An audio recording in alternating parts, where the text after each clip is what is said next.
हाँ, सभी याद रखना है, मैं अगली शताब्दी में पूछूंगा यथासंभव, यदि उस समय संभव हो पाया तो। 2124 में, अभी 2024 चल रहा है, 2124 में यदि संभव हो पाया तो मैं आप लोगों को जरूर पूछूंगा। वत्स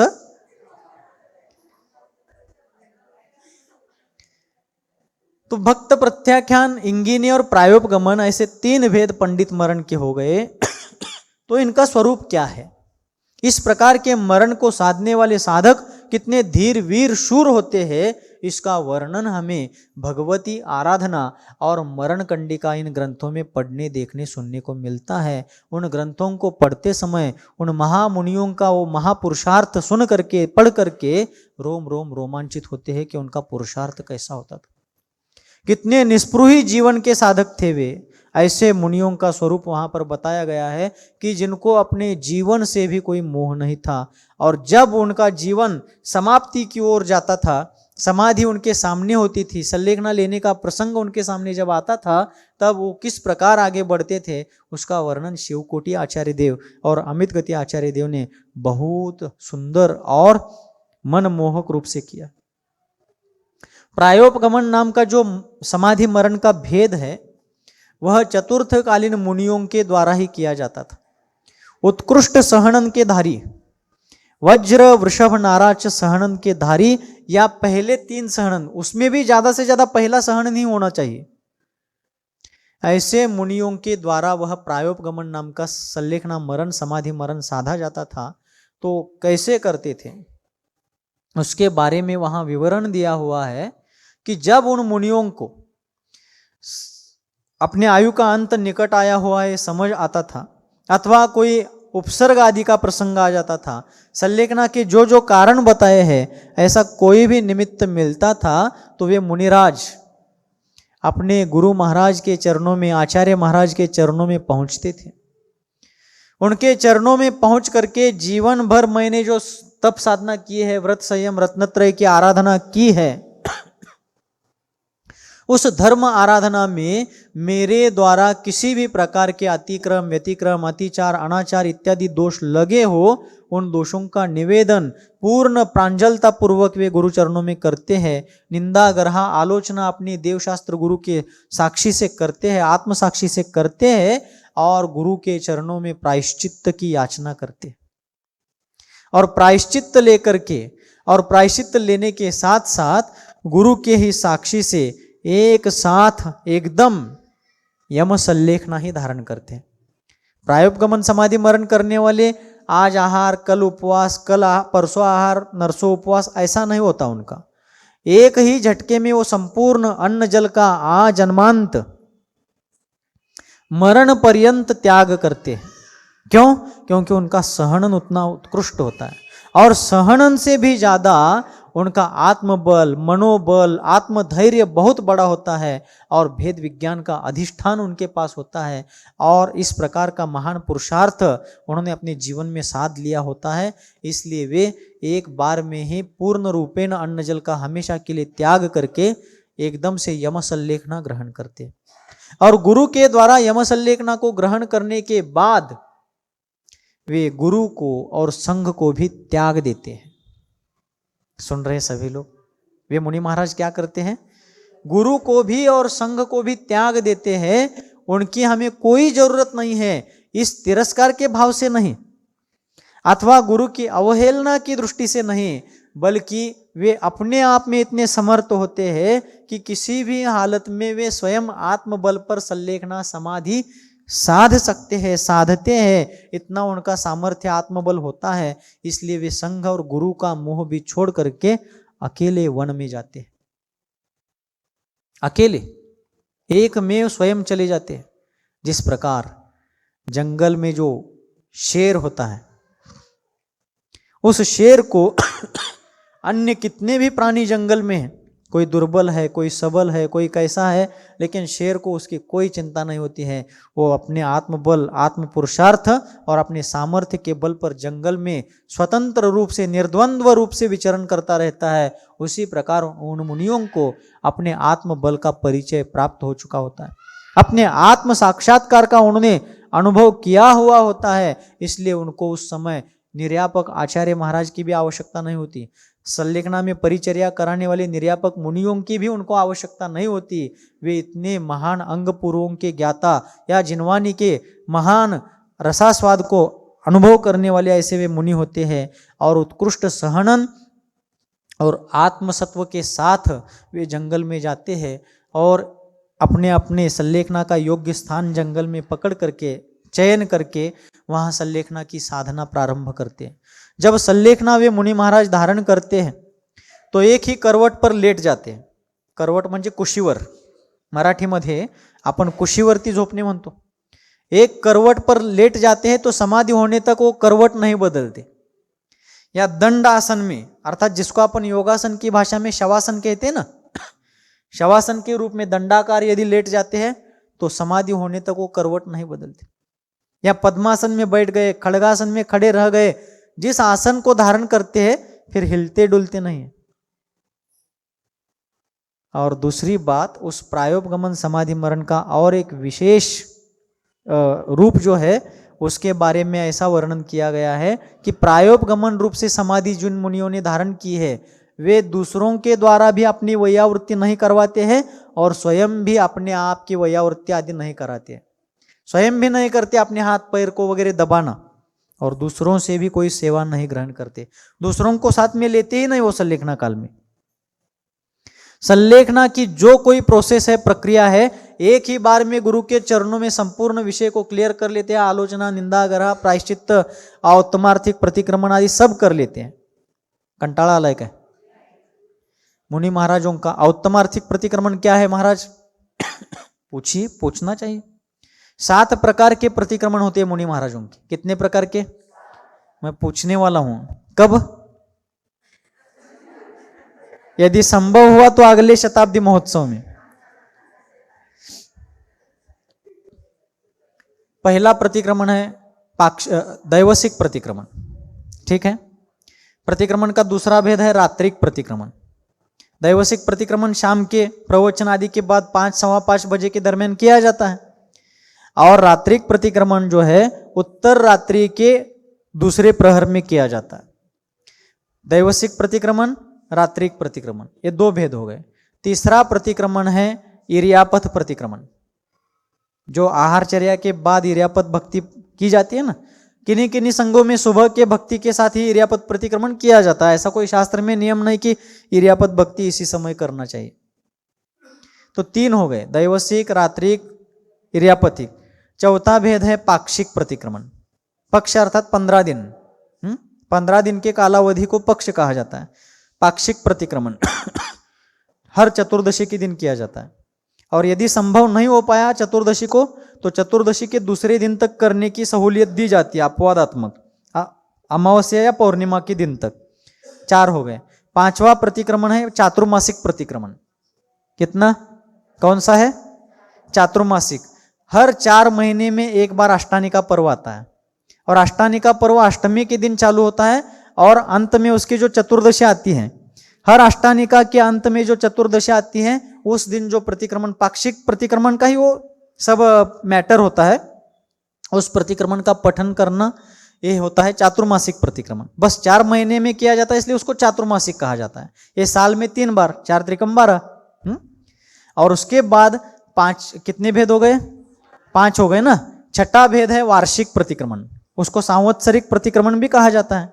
वीर निर्वाण के दिन, दीपावली के समय जो अपन निर्वाण लाडू चढ़ाते हैं, उसके पहले दिन जो चतुर्दशी आती है, नरक चतुर्दशी जिसे कहा जाता है, उस चतुर्दशी को वार्षिक प्रतिक्रमण, अर्थात पिछले साल नरक चतुर्दशी के दिन किया गया प्रतिक्रमण, वहां से लेकर अब किया गया प्रतिक्रमण 1 साल में 1 बार होता है, वो वार्षिक है।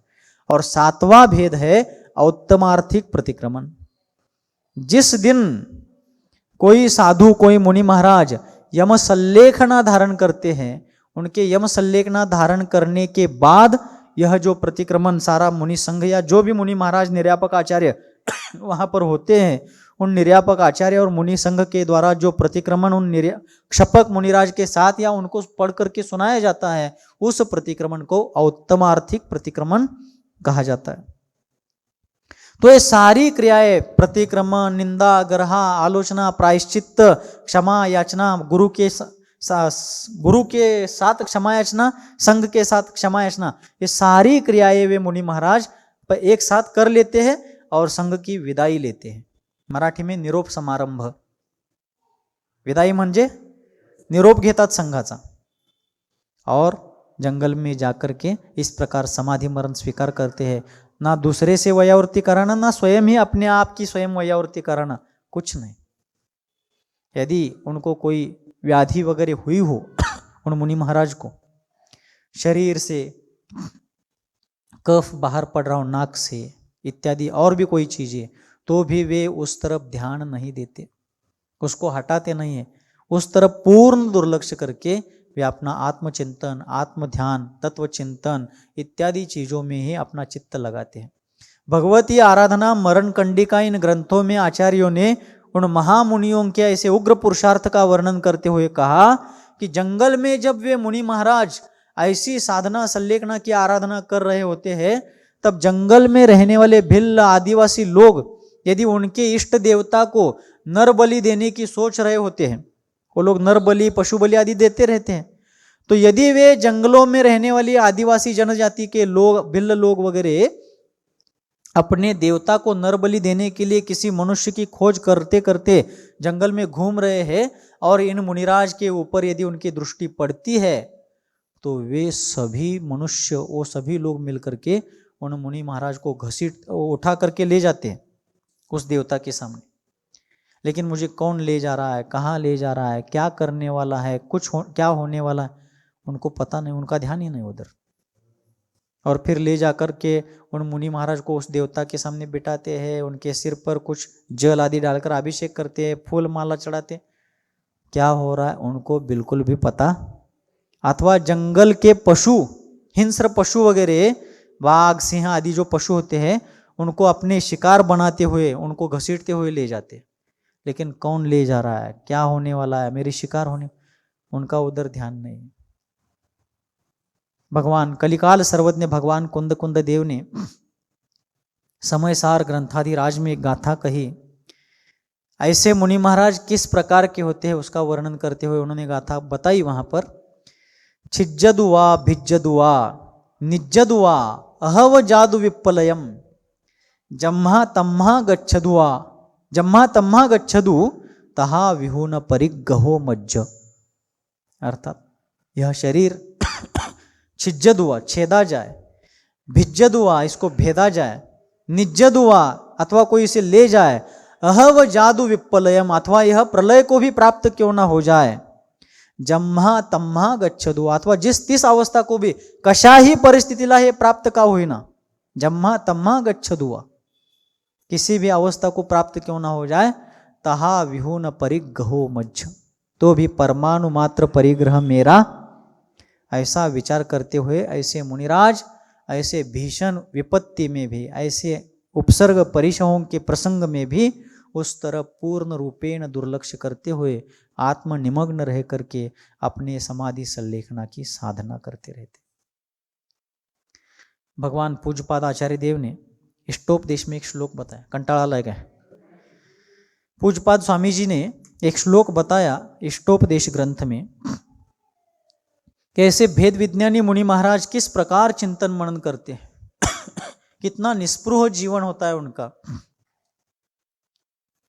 न मे मृत्यु कुतो भीतिर न मे व्याधि कुतो व्यथा ना हम बालो न वृद्धो हम न इवैतानि पुद्गले। ऐसे मुनि महाराज सोचते हैं, न मे मृत्यु, मुझे मरण ही नहीं है। क्यों मरण नहीं है?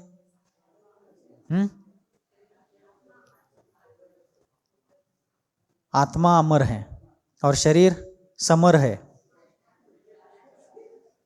स यानी सहित, शरीर मरण सहित है और आत्मा अमर, मरण जिसको नहीं है वो आत्मा है। कहाँ है आत्मा? इकडे आकडे। इस देह में रहकर भी जो देह से भिन्न है और जिसका स्वतंत्र लक्षण ज्ञान दर्शन चैतन्यमय है, वही आत्मा है और वो आत्मा ही मैं हूं। मैं कौन हूं? मैं और मेरा आत्मा ऐसा दो नहीं है। सुन रहे हैं? कान से क्या ध्यान से? ये मेरी, बोलो, हाँ एक बार पूरा वाक्य बोलो। ये मेरी पिच्छी है, ये मेरा पुत्र है, ये मेरे पिता है, ये मेरे गुरु है, ये मेरे शिष्य हैं। तो दो चीजें हो गई ना, मैं और मेरी पिच्छी, दो चीजें हो गई। बराबर समझ में आ रहा है क्या? मैं, मेरी पिच्छी, मैं और मेरे गुरु, दो चीजें हो गई। मैं और मेरा आत्मा, ऐसे कैसे हो सकता है? फिर मैं कौन और मेरा आत्मा कौन? इसलिए मैं और मेरा आत्मा नहीं, मैं ही आत्मा हूं। कड़े क्या? मैं और मेरा आत्मा दो नहीं है, मैं ही आत्मा हूं। यह जो दिखता है यह मैं नहीं। अपने महाराष्ट्र में एक नाटक बहुत प्रसिद्ध हुआ था, तो मी का अभ्यास है, तो मी नव्हेच, वह मैं नहीं। ऐसे ही यह जो दिखता है वह मैं नहीं। आचार्यों ने इसलिए कहा जो दिखता है वह देखता नहीं, और जो देखता है वह दिखता नहीं। जे पाहतंय ते दिसत नाही, आणि जे दिसतंय ते पाहत नाही। बरोबर? इसलिए मैं और मेरा आत्मा ऐसे दो चीजें नहीं है, मैं ही आत्मा हूं। यह जो ऊपर ढांचा दिख रहा है, स्ट्रक्चर दिख रहा है, यह मैं नहीं हूं। यह मुझे संयोगवश पुण्य पाप के निमित्त से मिला हुआ तात्कालिक या विशिष्ट कालावधि तक का मेरा साथी है। एक प्रकार से साथी भी है, एक प्रकार से बंधन कारागृह भी है, देह कारा। तो आचार्य पूजपाद स्वामी ने कहा न मे मृत्यु, मुझे मरण ही नहीं है, कुतो भीति है। फिर भीति किस चीज की, डर किस बात का? न मे मृत्यु कुतो भीति ही, न मे व्याधि ही कुतो व्यथा। और मुझे व्याधि ही नहीं है तो व्यथा किस बात की? महाराज अभी यहां कुछ नहीं है, बैठे बैठे कहना सुनना बहुत आसान है, फार सोप्या है। लेकिन जब प्रसंग सामने आता है, बड़े बड़े रणधुरंधर समर केसरी भी उनके पांव कांपने लगते हैं, मरण सामने दिखती है। सन 2011 की बात है। हमारे आचार्य महाराज का चातुर्मास, पूज्यपाद गुरुदेव सन्मति सागर जी महाराज का चातुर्मास कोथली में चल रहा था, यहाँ से 7-8 किलोमीटर। और मैं भी उनके चरणों में उस समय सौभाग्य से उनके चरणों में ही चातुर्मास के लिए था। सिद्धांत सागर जी महाराज आयलक अवस्था में थे।